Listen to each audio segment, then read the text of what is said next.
Hello and welcome to lecture number 9 in the course Advanced Robotics Applications. Now, in the last class, we talked about sensors and actuators, and I basically explained how a sensor can be used to get the position feedback of a link. And we also talked about actuators, that is, different kind of motors like stepper motors, servo motors, which are used to actuate the link. Okay. Now, in this class, we'll talk about trajectory generation. That is, when a link moves from one position to another position, you understand that the motor is actuated at the joint.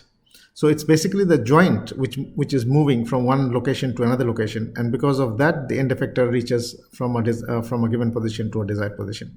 Okay, so what is the trajectory that we fit to a joint in order to move the end effector from one position to another position? That is something that we'll be seeing today. Now, after that, we'll move on to basic control systems. That is, how do you control? After which we'll move on to microcontrollers, and that is where the actual experimentation part of this lab of this course starts.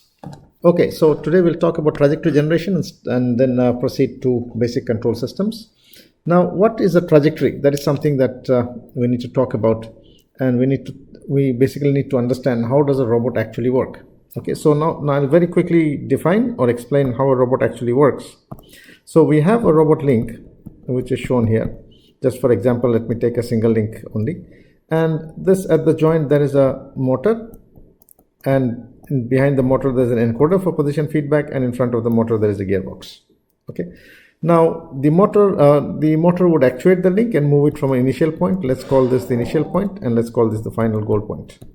Okay, so how does it move? You give voltage to a motor, the motor rotates. When the motor rotates, the link rotates, and the link goes from here to here, from an initial point to a desired point.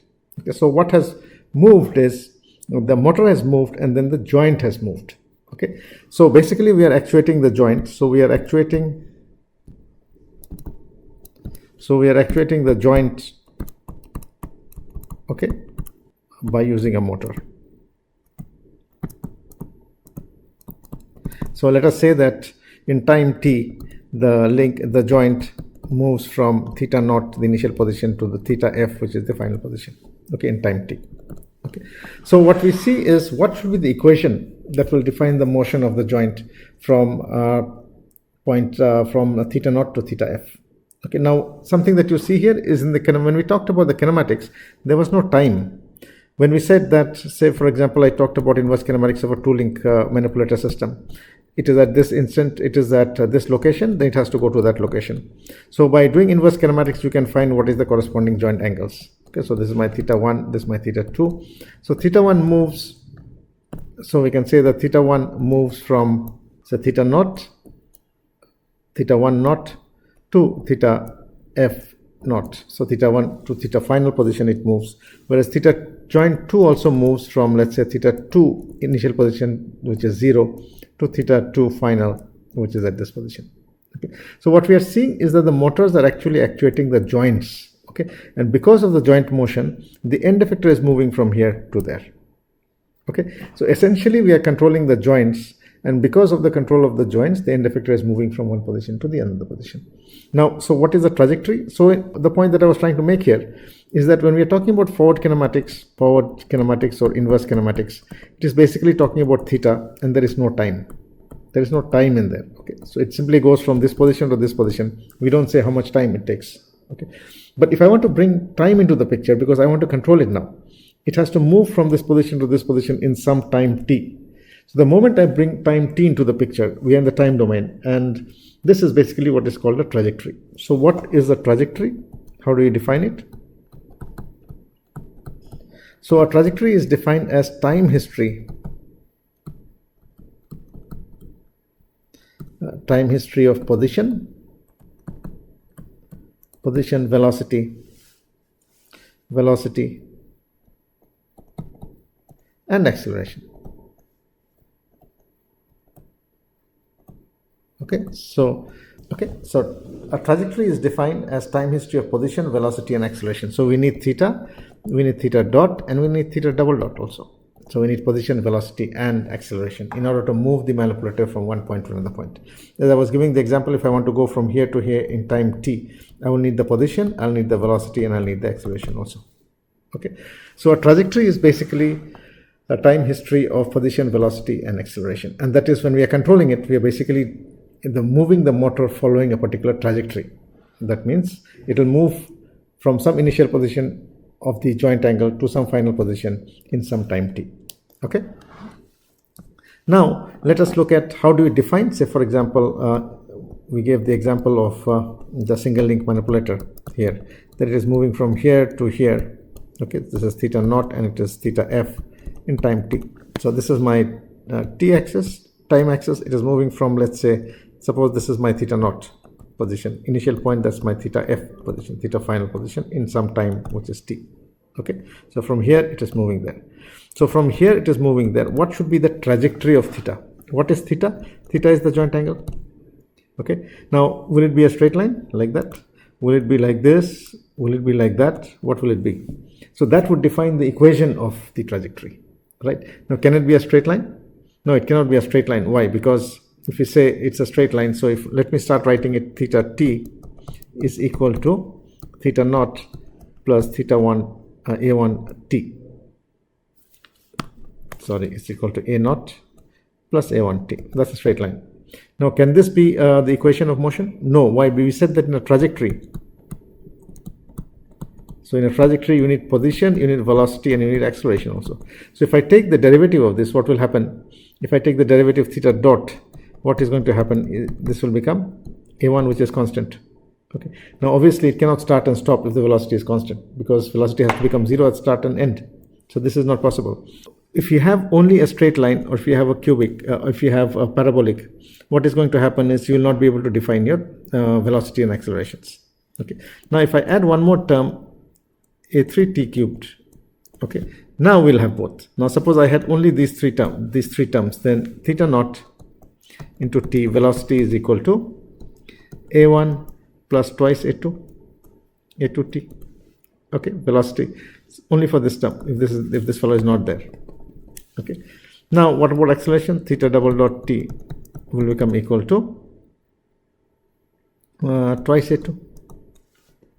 Okay, so now what we see is that this is also not possible, because your acceleration is becoming a constant now. Okay, so now we see that what we require, an equation which will give us the position, velocity, and acceleration with respect to time. Okay, so what we do is we define a cubic polynomial. Now I would like you also, why should it be cubic? Why it cannot be a lower power than that? For example, if we have theta time is equal to, suppose it's a straight line, and I say it is equal to a naught plus a1 t. Okay, now if I want the velocity, then I take the derivative, and this one becomes equal to a1. Okay, that means the velocity is constant. Okay, now so that is not possible. Now suppose I add one more term, let me call this a2t squared. Now what? Now if I take the velocity of this will become plus twice a2t. Okay, now you see here, what would this be? Okay, this would not be okay again, because at time is equal to 0 it will have a constant velocity of a1, so this is not possible again. So I can add one more term here and make it a3t cubed. So I'm trying to explain why should be a cubic polynomial. Why can't it have power 1, 2, but it has to be 3? Okay, because if you take the derivative, then there is a problem for the case of if it is only a straight line, or it's of power 2. So if it is power 3, then what happens is plus, this will become thrice a3t squared. Okay, now if I take the acceleration, then this will become equal to twice a2t plus, sorry, it will become twice a2 plus, it will become 6 a3t. Okay, so this is my position, this is my velocity, and that's my acceleration. So if I take the trajectory to be defined by a cubic polynomial. Now I also tried to explain what would happen if you are not taking a cubic, you are taking a lower power. Okay, so you can have a higher power polynomial, but then you will have more constraints. You will need more number of constraints to solve. Okay, so we define the trajectory at the joint level by using a cubic polynomial, which is given by this equation. Okay, now how do we solve? Let's again look at this. So this is my cubic polynomial. Theta t is equal to a naught plus a1t plus a2t squared plus a3t cubed. Okay, and the corresponding velocity equation was equal to a naught t is equal to a1 plus twice a2 a2t plus that is 3a3t squared, and acceleration is equal to twice a2 plus 3 to 6 a3t. Okay, now how many constraints do we have? How many constants or coefficients we have? How many coefficients? So in this equation we have 4 coefficients. That is, the 4 coefficients are a0, a1, a2 and a3. There are 4 coefficients, right? So to be able to solve this 4 coefficients, we need 4 constraints. Okay, we need 4 constraints. So what are the 4 constraints? Now if you look at the motion of the link, it is moving from here to here in time t. Okay, well, let's call this a t final tf. Okay, let's call this final time as tf. Now the initial, it is going from initial to final in time tf. Now at initial point, the velocity here was equal to 0 and the velocity there is equal to 0. So start and stop, it has 0 velocity. Okay, because it has to start from 0 velocity and stop at 0 velocity. Also, it will not stop. So there are 2 constraints. Velocity at start and velocity at end are 0. Second, the first and the second constraints are the initial position where it starts from and the final position where it goes and ends. So you have 2 position constraints. So we have 4 constraints. At time is equal to 0, theta is equal to 0. It is at position theta naught. Okay. At time is equal to tf. It is at position theta f. So there are 2 constraints. Okay. So just to explain it here again. So we were here, from here to here we have gone in time tf. This position was theta naught and that position is theta f. Okay, so we get 2 constraints from here. What are the remaining 2 constraints? It is having velocity at start and velocity at end is 0. So start and end velocity is equal to 0. Okay, that means we have another 2 constraints. So velocity at 0 is equal to 0 and velocity at tf is also equal to 0. So you have 4 constraints. 1 here, 2 here, 3 here and 4 there. Now if I take this and put it into these equations, so I take these 2 position constraints and put it into the equation. So the first one, when I take at time is equal to 0, this is equal to theta naught, time is equal to 0, means it is equal to time is equal to 0, right? So this term will become 0. We put time t is equal to 0, so theta naught is equal to a naught. Now at time is equal to tf, the position is theta f, that's constraint 2. So this is from constraint 1. This is from 1. Then using constraint 2, what do we have? Theta f is the final time. Theta f is equal to a naught. A naught is equal to theta naught plus a1t at a1tf at final time plus a2tf squared plus a3tf cubed. Okay. Now that is constraint 2. What is constraint 3? Constraint 3 is from here.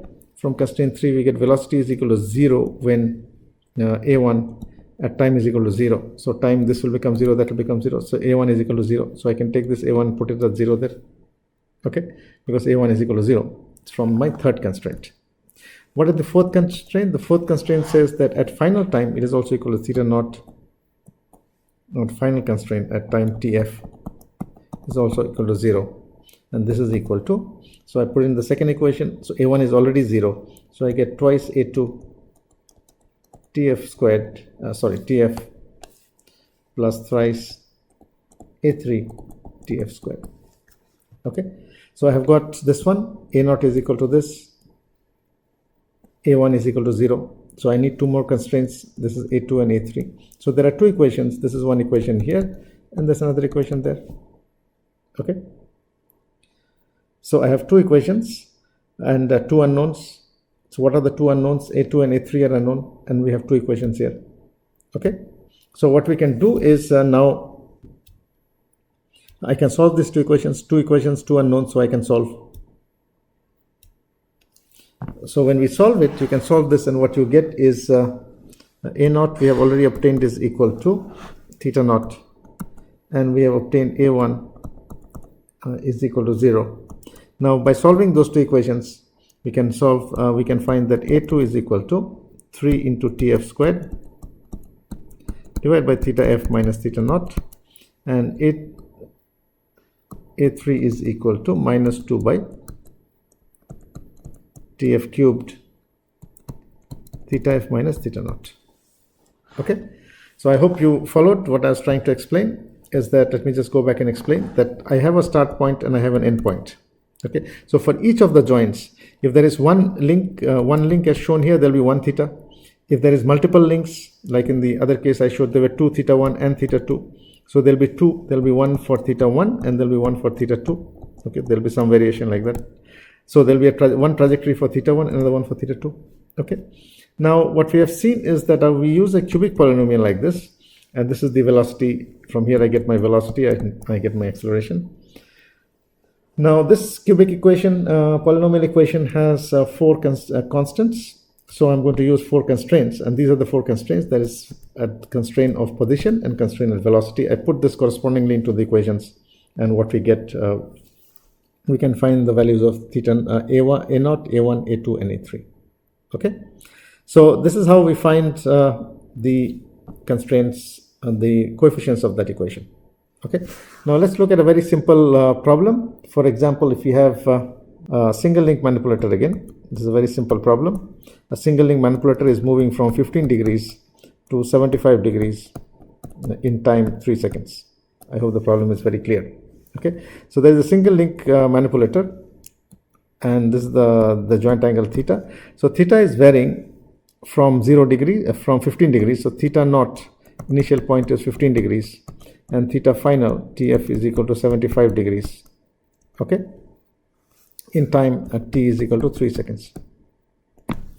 Okay, now fit a cubic polynomial and find the velocity. So fit a cubic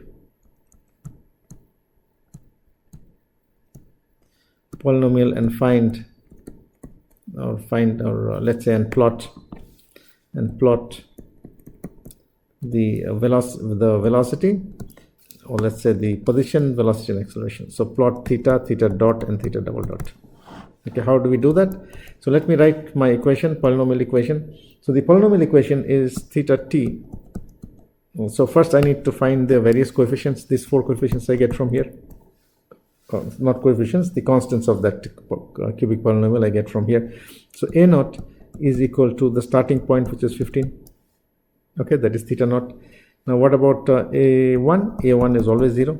Then the second one is a2.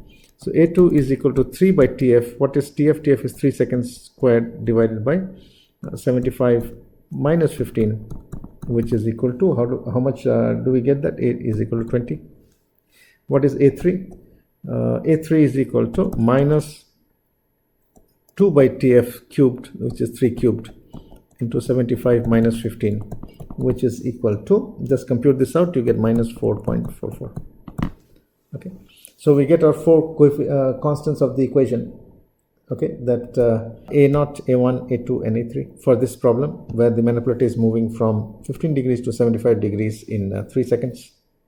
Now what do? I put in this into the equation. So my theta t was equal to a0. What is a0? A0 is equal to 15. So a0 was equal to 15 plus what is a1? A1 is equal to 0, so it's not there, plus. So let me write here just 2 is equal to a0 plus a1t plus a2t squared plus a3t cubed. Okay, and we just found the values of a1, a0, a0. So theta t is equal to a0 is equal to 15 that we just got, plus a1 is 0. What is a2? A2 was 20, so it is equal to 20 into t squared, minus what was a3 equal to? Minus 4.44 t cubed.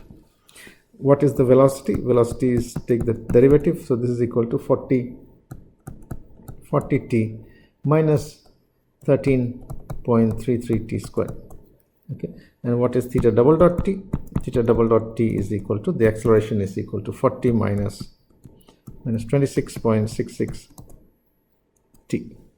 Okay, so now I've been asked to plot. We were also asked to plot. What we were told, you were asked to find the cubic polynomial and plot the values of variations of position, velocity, and acceleration as time is moving. So as the manipulator is moving from here to here in 3 seconds, what is the variation of position, velocity, and acceleration? That's what we are asked to plot. Okay. So now when I plot, how do you plot? Let me draw the position, velocity, and acceleration. This is position. this is let's say this is my velocity and that's my acceleration. Okay, so this is time is equal to 3 seconds, 0 to 3 seconds. Let's say 3 seconds is here. Okay, that's my 3 seconds. This variation of position, this is variation of velocity, theta dot, and this is variation of acceleration, theta double dot. Time is 3 seconds, of course, that is time. That's time. Okay.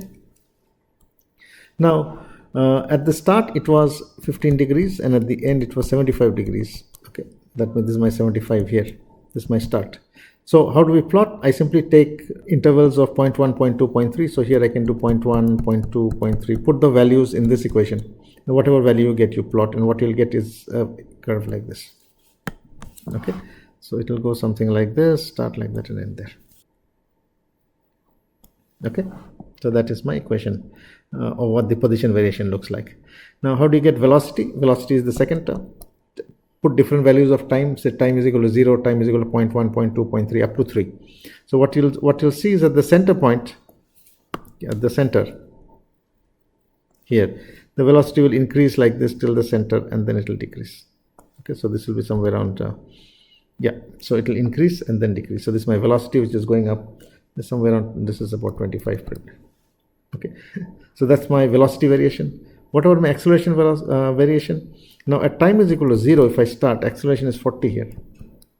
Okay, so at time is equal to 0, acceleration is 40, and it will pass through the center line and go like that to minus 40 on the other end. Okay, time is equal to 3 seconds, it will become minus 40 on the other end. Okay, so what we see, the variation of position, velocity, and acceleration of this is shown by these 3 graphs. So this is how we plan or fix a trajectory onto the, when we are going to the control systems, we'll see that how to put a trajectory onto, how to fit a trajectory to a joint which is moving from some position to some other position in some time t. Okay, now interesting question here, is this possible? What I mean, in a real system, is this possible or not possible? Now this is not possible. Why? Because if you look at this very carefully, at time is equal to 0, your acceleration is minus 40. Okay, which is not possible. Why? Because if an object is at rest, then acceleration has to be equal to 0. Okay, velocity and acceleration should be 0. Velocity is 0, but acceleration here is showing 40 and minus 40. So that is why in a real system this is not possible. So in a real system, when you start, it will start very slowly like that, pick up the acceleration, and then come down like that. Okay. Okay, so this is very brief. We talked about trajectory planning in terms of forming a trajectory in order to move the manipulator from one position to another position. So when we control, if you're wondering what should be the position, velocity, and acceleration of the motor, then this is what is this is the way the motor should behave. Okay. Okay, let's move on now. So let's look at how do we do that using a control system. So the basic definition of control system, just some terms which are used. The first is a system. So a system is an interconnection of elements and devices for a desired purpose. For example, a robot can be called upon as a system or can be looked upon as a system. So a robot will consist of an actuator, it will consist of a sensor, it has a link. So it's a system. Now a control system is an interconnection of components forming a system configuration that will provide a desired response. Now what is the desired response of the system? In our case, we are talking about a robot. For us, the system is a robot. So this is my robot link. It has to move from this position to this position in some time t. Okay. Now for that, what are we doing? We are putting a motor there. We are putting a position encoder at the back, and there's a gear in front, and we are giving voltage to the motor. Okay. So in terms of control system, I can draw this as, this is my input. I'm giving a desired input. Let's call this desired D. And there is a controller. That is my controller. How much voltage is going to go to the motor? There is a robot here. So what is moving the robot is the motor. So we are controlling the motor. And there is a feedback. What is the feedback? It is the sensor, which is telling what is the position of the, that is the basic control system diagram. Okay. So this is a system. In our case, it's a robot.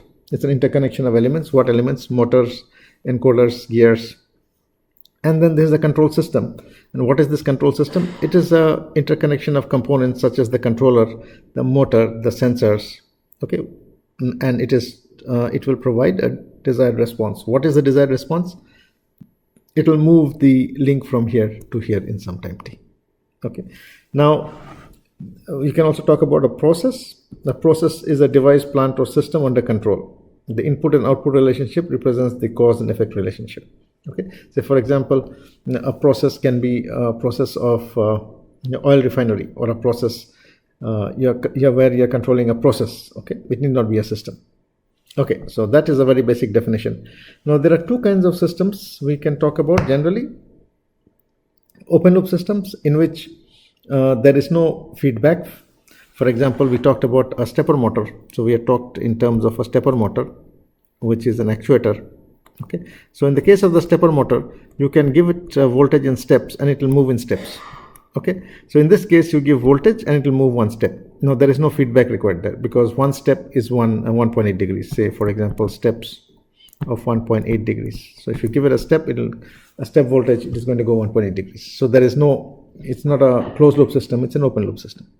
Whereas you can have a DC servo motor, which is actually a closed loop system.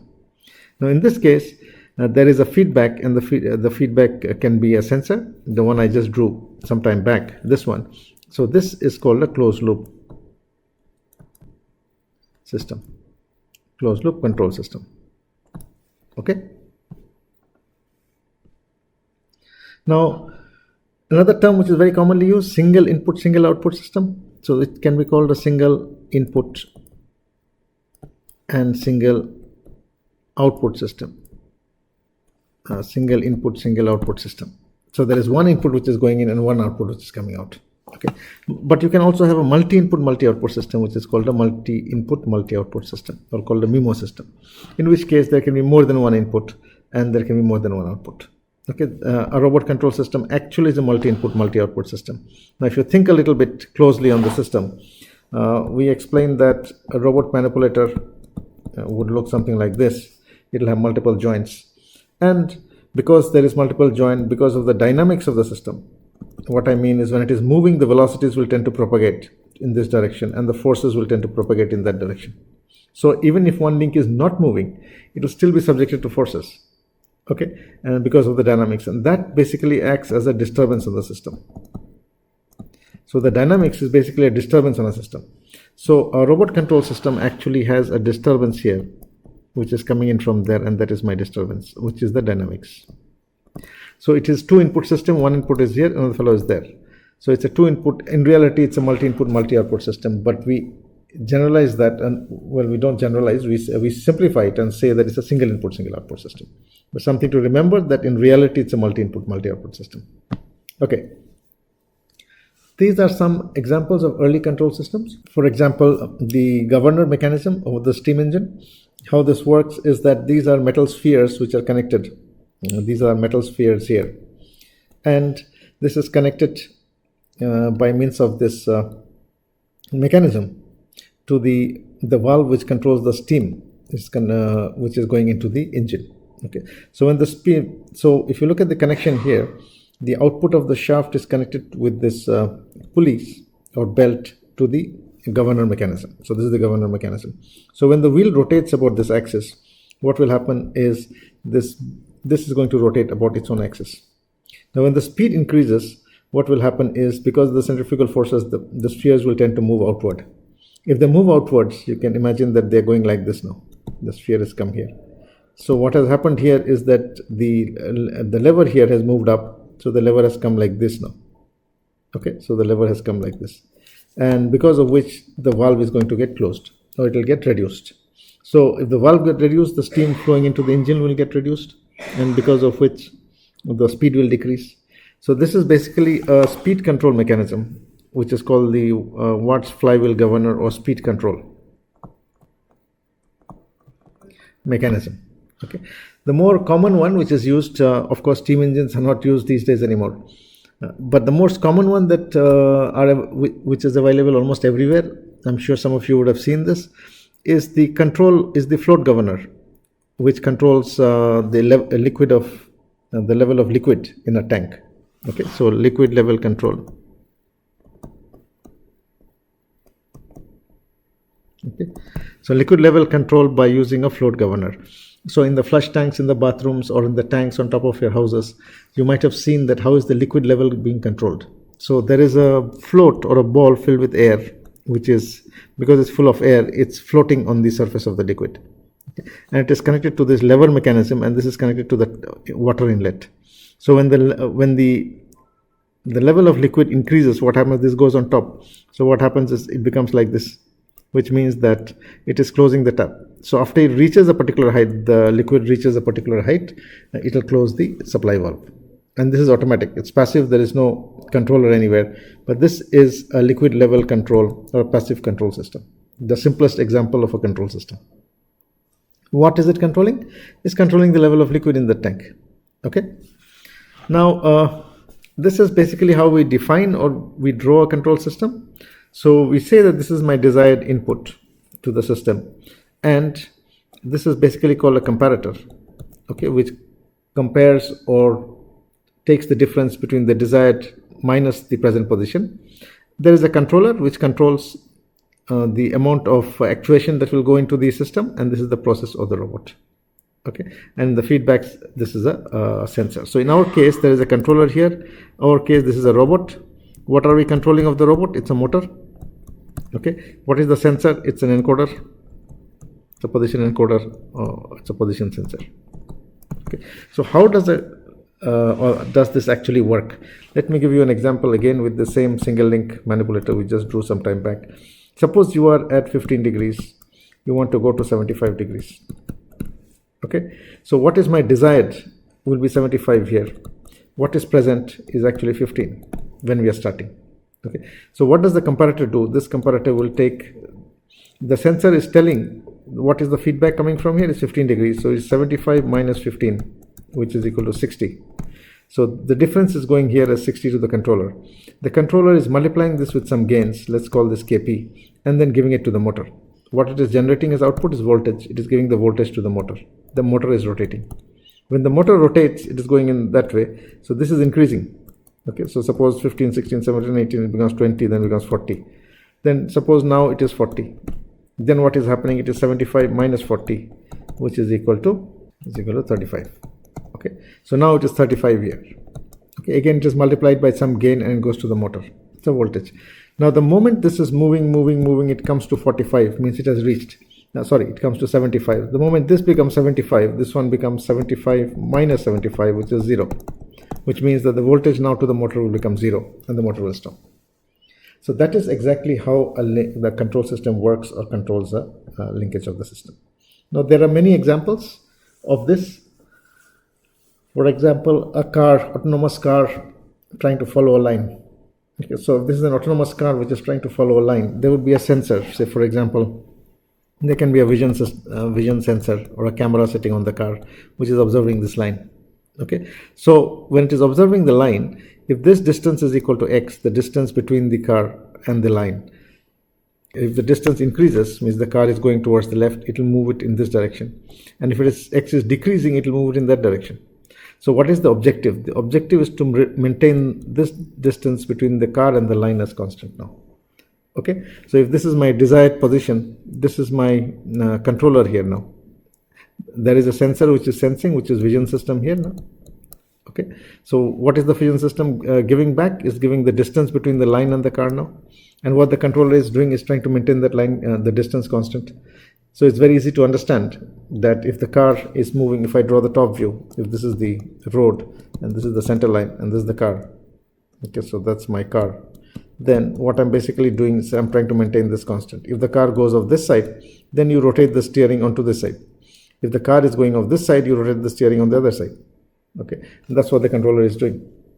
Okay, so the steering may be fitted with a motor, and the motor will rotate clockwise or anti-clockwise, turning the steering depending on the value of x. This is another example of a very simple autonomous driving of a car. Now, if you look at the propagation of control systems or how control systems has moved, essentially we have these two axes. One is called flexibility, the other is called autonomy. Okay, now autonomy basically means that can the system operate by itself?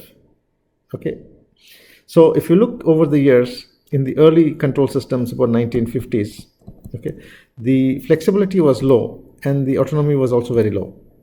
in terms of conventional control systems. But with things like sensors, artificial intelligence, machine learning, and other applications, slowly systems have started becoming more flexible, and the autonomy has also increased.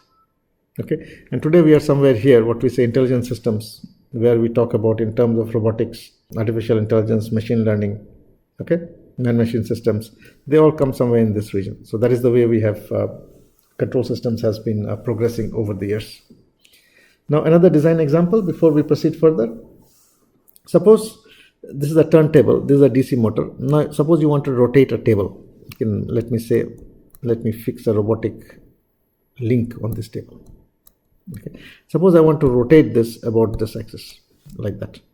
Now below the table I have put a DC motor, and below the motor I put a tachometer, which is a position sensor, position or velocity. It's a tachometer is a velocity sensor. So this is a velocity sensor. Okay. Now there is a DC amplifier, and this is the feedback which is going from this side, from the tachometer, and my input is from a battery that I'm giving voltage here.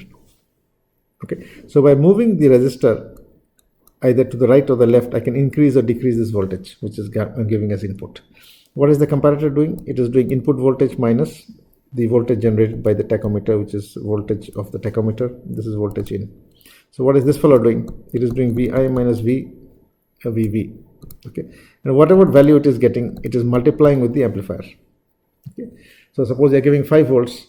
It is increasing that the amplifier will multiply it and by 3, for example, or 4, and make it 4. If you're giving 3 volts, it might make it 6 volts or 9 volts, and then give it to the motor. Okay, that's what the amplifier is doing. Now, why do you need an amplifier? Because in the control systems, most of this are digital controllers. Digital controllers like microcontrollers, okay, or PCs or computers. Now you know that you can give a voltage out from a microcontroller or a PC. I can give a 5 volt voltage out to drive a motor. That means you can take a motor, connect to a microcontroller, and you can give a voltage of 5 volt. But the current will be very, very small. It's about 20 milliamperes. Now with 20 milliamperes, you cannot drive a very high motor. Okay, you need more current.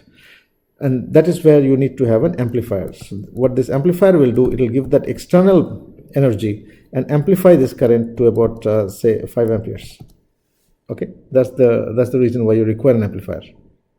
Okay, so this is a very simple example I just gave, where you can make a manual control of a speed of a rotating table. So if the speed is increasing, you decrease the input voltage. If the speed is increasing, then you decrease the input voltage. Okay, simply by moving it on this side or this side. Now, how would you represent it in a control system diagram? It will look something like this. So this is my turntable or my motor. Okay, this is my tachometer feedback sensor. This is the DC motor. So these two are the system now, and you have an amplifier there, which is amplifying the voltage that is coming in. Okay, this is an example.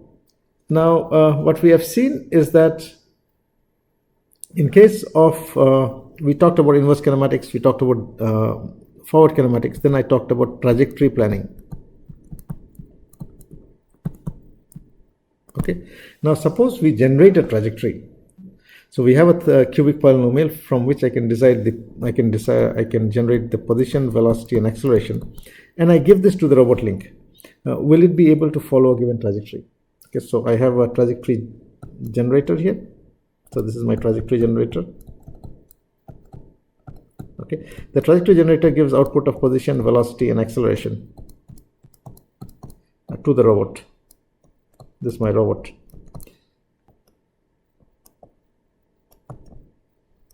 And this is my robot. And the robot feedback comes in there. Okay, now is this system going to work? And this is basically an open loop system. So what I'm saying is that I generate this trajectory and give it to the control system, and it will operate the robot, and the robot is going to move from the initial position to the desired position. Will such a system, such an open loop control system work? Okay, so this is open loop. Now this open loop control system will not work because of the errors in the system. What are the errors in the system? If you can think about the errors in the system. Now the different errors in the system are, number one, the dynamics of the system. The system, I said, has dynamics. Okay, so which basically means that when the system is moving, the velocities are propagating. The velocity moves from the base link towards the end effector, and the forces move from the end effector to the base link. That means there is propagation of velocities in one direction and forces in the reverse direction. Okay, that is one. Now, how do you compute these forces? If you have to compute the forces, basically what we do is we can find the dynamic equation. Now, the dynamic equation gives us the torque acting at the joints, but there is a lot of errors in that. Okay, so when we are computing this trajectory and we are computing the dynamics, what we see is that there are going to be errors in this computation itself. Why? Because the inertia may not be correct, of the link need not be correct. Okay, there can be noise from the system. So an open loop system will not work. This is basically an open loop system. What I'm trying to say is that in the previous example, we had this problem where we moved the link from 15 degrees to 75 degrees in time 3 seconds. Suppose I generate the variation of theta, theta dot, and theta double dot, and give it to the controller and move the robot exactly as per that. If you remember, our position varied like that, velocity varied like this, and acceleration varied like that. If I give this 3 to the amplifier and move the robot, it will not exactly move from here to here. Why? Because there are a lot of other things which you have neglected, like the system dynamics, errors which are coming in. Okay. So open loop system will not work for controlling a robot manipulator simply based on a trajectory generator. So if that is not going to work, then what we have to do is we have to make a closed loop control system. Okay, so open loop systems do not work. We have to make a closed loop control system. So we can talk about a closed loop control system. Okay, now first thing that we need to see here is that how do we model the behavior of a closed loop control system, and then how do we define a controller. So we talked about the single link robot manipulator. I've been coming back to this many times today. Now there is in this single link manipulator, which can be extended to multiple links also. So we can have multiple links like this. So this is link 1, link 2, link 3. Each of this is going to have a mass. The links have mass. Then there is friction at the joints. Mass is m. Mass is m. Friction is, let's call it friction or damping, is b. And then friction or damping. Damping is b. Then we can have stiffness, spring stiffness, which is k. So I can model this as a spring mass damper system.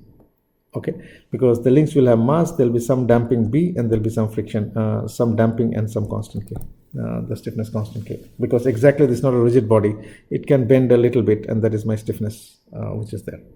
Okay, so in the case of which you are familiar with right from school, we define it this way. So there is a mass, there is damping, this is b, and that's k, and we can give a force F here. So this is called a spring mass damper system, and this system is used to replicate or model a single link manipulator or multi-link manipulator. So every link and every joint will have one of this spring mass damper system to define its equation of motion and to verify its behavior. What do I mean by behavior? What is the meaning of behavior? So behavior means if I give it a force and I leave it, how will this behave? Will it oscillate? Will it come to rest? Okay. Now this is something you have studied right from school, I'm sure. So now the equation of motion of this, suppose this is my position x. Okay. X is 0 at that point. Now if I give it a force F and I find the equation of motion, then mx double dot from free body diagram by balancing the force, I can say mx double dot plus bx dot plus kx is equal to 0. Okay, this is giving me the equation of motion. Now control system here, let me say this is a linear second order system.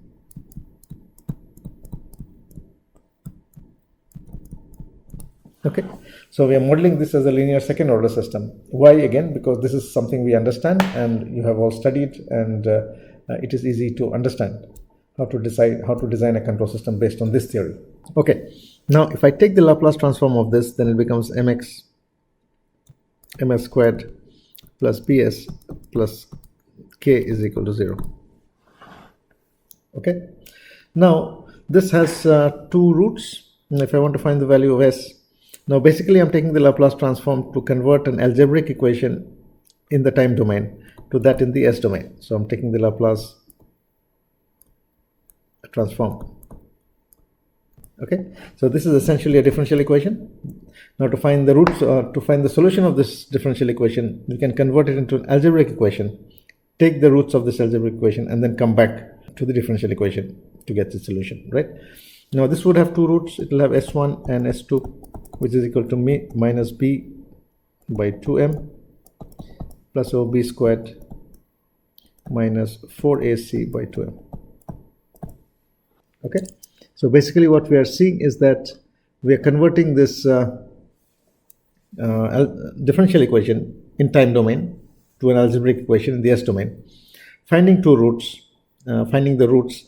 Now it is of power 2 second order, so I'll have two roots. Now these two roots are also sometimes called the poles of the characteristic equation. Okay, in terms of control systems, these are basically called the poles. Now in terms of stability, as long as the poles are on the left, poles are on the left of the j omega axis, the system is a stable system. So if I say this is my real axis and this is my j omega axis, then the roots are on the left side, or the poles are on the left side, then the system is stable. And if it goes on the right side, it becomes unstable. Okay, in our control of experiments, we are going to use motors, so we don't care so much because motors are second order systems, and if you're using a PD controller, they are still second order. Okay, and they would be stable. We don't need to worry about that, but just to know that S1 and S2 should be on the left of your j omega axis. Now there are two roots, and so here there are two roots, S1 and S2, and both of them are on the left of your j omega axis. Now how the system behaves would depend on these two roots now. So system behavior, how the system behaves depends on the position of the two roots.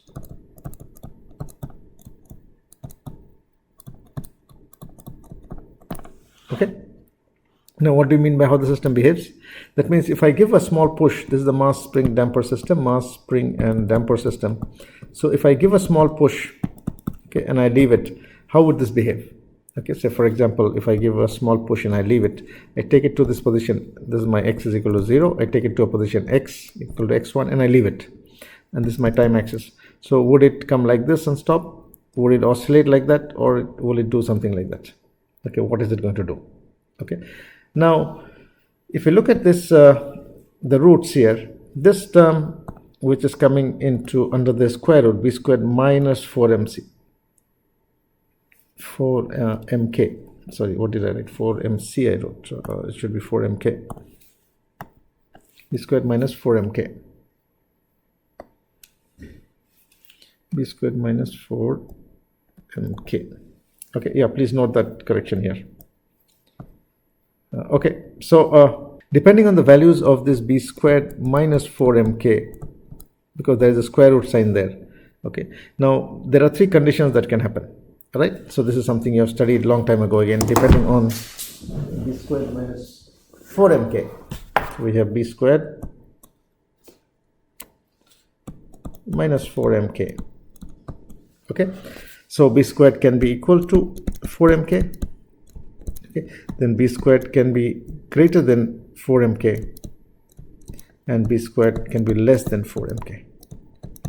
Okay, so there are three conditions only. Okay, now if b squared is equal to 4mk, then we say the system is critically damped.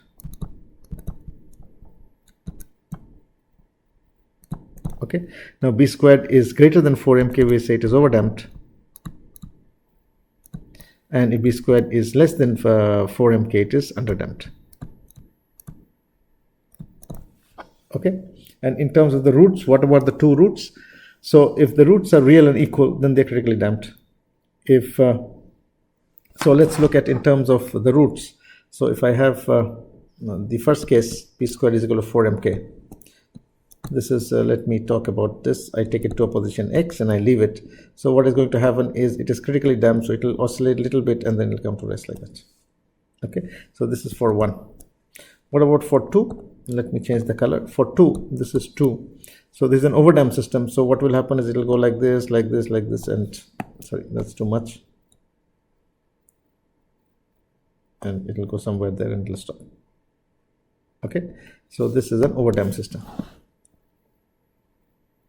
So this is number 2, an overdamped system. What about an underdamped system? So in underdamped system, what is going to happen is it will start oscillating. Okay, so this is number 3 now. So depending on how it is going to behave would depend on the values of p squared minus 4mk. Okay, now in terms of the roots, one is real and equal, one is imaginary, and one is real and unequal. Okay, so real and equal, there are 3 conditions: real and equal roots. This one is equal to S2. The other is they are real and unequal. S1 is not equal to S2. And the other is imaginary roots, where the roots are imaginary, which means b squared is greater than, less than 4mk. So the roots are imaginary because there is a square root there now. Okay, so depending on how the roots are of this of the system, it is going to behave in either one of them. Okay, now which is the system which is the way you want it to behave? So we want it to behave as a critically damped system. So we want b squared to be equal to 4mk. So whenever we design a control system, we are going to ensure that it is critically damped.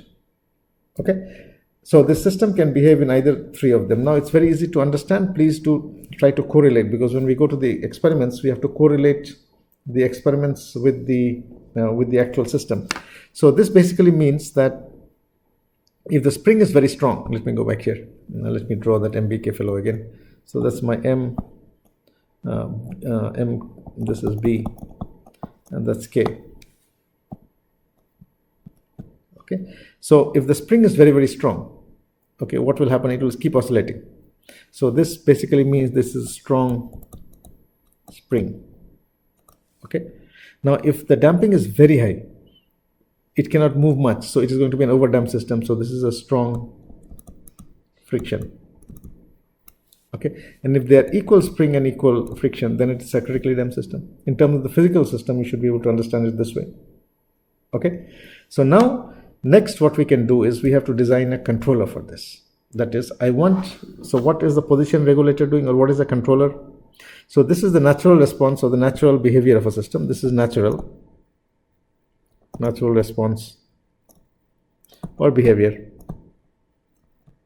of a system. Now if you want it to behave in a particular way, you don't want this behavior, you want the system to behave in a particular way, then you have to add a controller to this. Okay, so the first is what we call by a position regulator.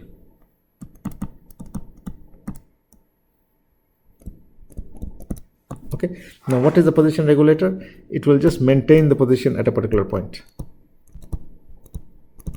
So it will maintain the mass at a desired location or position.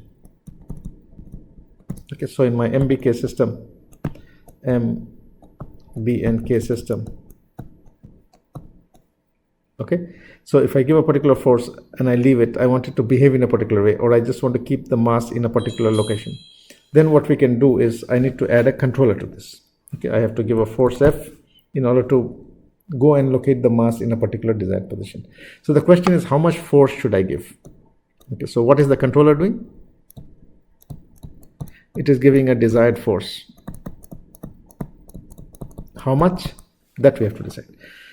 So this force can be proportional to the distance that it has to move. So if I'm at position x is equal to 0, I want to go to this position where x is equal to x naught.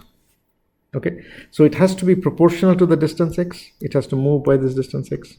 So the force I give has to be proportional to x, which means F is equal to Kp into x. This is a proportional constant. And if I only put a proportional constant, then the problem is that because the force that you're going to give is a constant force, right? It will become constant. So what will happen is it will come to here and overshoot on the other side, and then it will come and start oscillating. Okay, so you need to make the force also proportional to the distance between the start point and the end point, x, which is equal to x dot. Okay, so please try to understand how do we decide this position regulator controller. When we say position regulator controller, essentially what is it that we mean? Okay, so first it is proportional to the distance it has to move. Now that is not good enough, because what will happen is once it reaches the distance, it will overshoot because of inertia, and then it will come back again. So you need to make this force proportional to the velocity also. So when this mass is coming near to that, the velocity should decrease. So we say this is equal to Kp or Kd into x dot, so it's proportional to the velocity. So now I have force which is equal to minus Kd into x dot minus Kp into x.